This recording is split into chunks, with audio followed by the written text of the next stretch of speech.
Hello, art teachers. Today I'm going to show you how I teach about illuminated letters in my art class.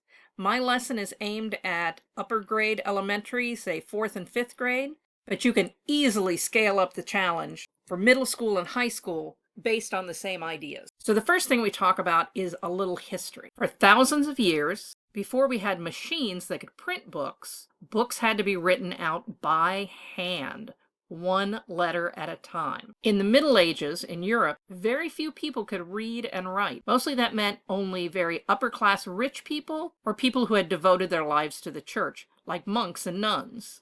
Many of these people spent their whole adult lives copying out books, letter by letter, page by page. That's all they did all day long, except for eat, pray, and sleep. The person who had this job was called a scribe. You can tell that this guy is a monk because he has that weird haircut where the top is shaved. They did that to show that they were members of the monastery. It could take anywhere from 3 months to 1 year to copy one book. And what if he made a mistake? Sometimes he could scratch it off. Sometimes he had to start all over. The monks had to make their own paper and they had to make their own ink. But finally, in 1440, a man in Germany named Gutenberg invented a printing press. That meant books could be made by machine, and as the printing press got better, fewer and fewer people had to copy out books. So what do you think? Does this seem like a job that you would like? I don't know what language this is, but most of the handwritten books were in Latin, Old English, German, or other old languages that can be hard to read now. One thing that the scribes like to do to make the job a little less boring is they would put really funny pictures on the pages. You know how sometimes when you're bored in class and you start doing little doodles? These guys like to do that too. But some of their pictures were really strange. Lots of them were funny little cartoons of animals.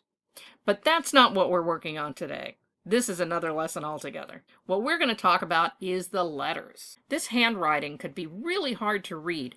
They didn't use capital letters all the time, and they didn't use paragraph divisions the way we do. So to make it easier to read, they started putting bigger letters at the beginning of paragraphs. Sometimes they would write sentences in red or another color so that you would know it's important. And sometimes they made the first letter really, really big. And sometimes they would decorate those letters and make them so fancy that it could be hard to tell what kind of letter that is. I think that's a cue. We call these illuminated letters. What does illuminated mean? It means lit up, bright, glowing.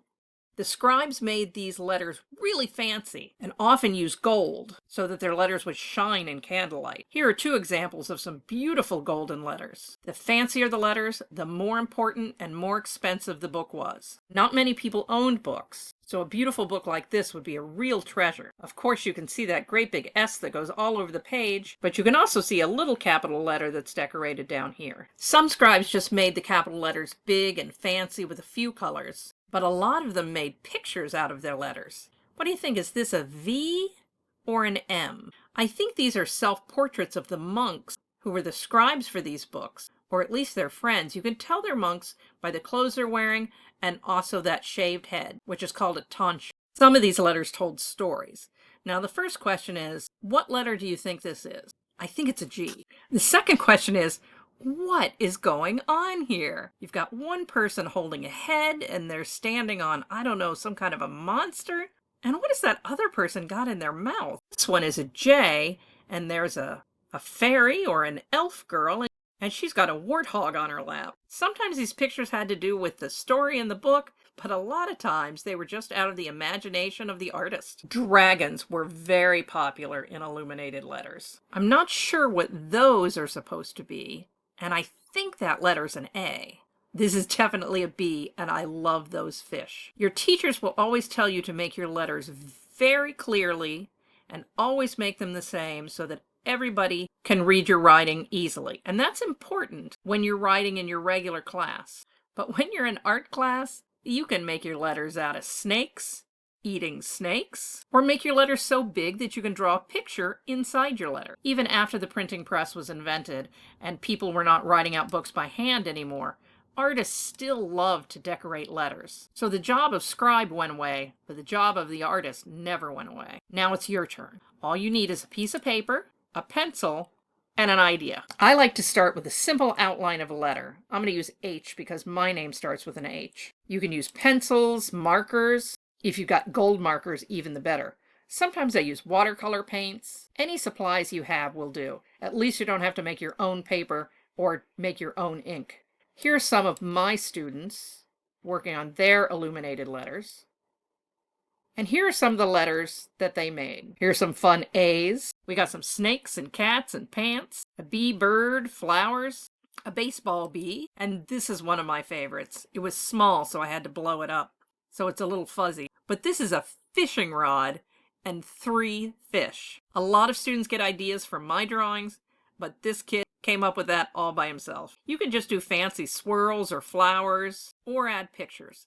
Animals are very popular. Here we've got a bug, a giraffe, and a dragon. I think this is an E, but when you're in art class, it doesn't really matter if people can read your writing or not. When you're the artist, the letters can have secret meanings only for you. Or you can use your letters to illustrate a concept so that everyone understands. They can be simple or fancy. Leaves and flowers is a very popular motif. All these people are the letter I, and this one's on fire. We got some more red hot J's. And my dinosaur J. Putting your letter in a box or a frame is a good idea. The L on the left is a lion, and the L on the right is, well, I don't know, looks kind of like a reindeer maybe?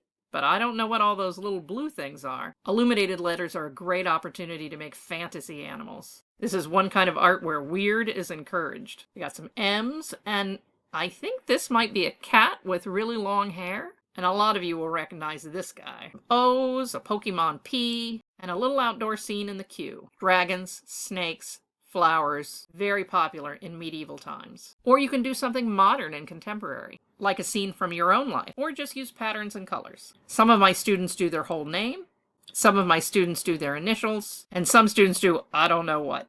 But the important thing is, it only has to make sense to the artist. When we look back at the ones in the books from the Middle Ages, there's a lot of them. We don't know what's going on in those pictures. I'm Heidi Howe.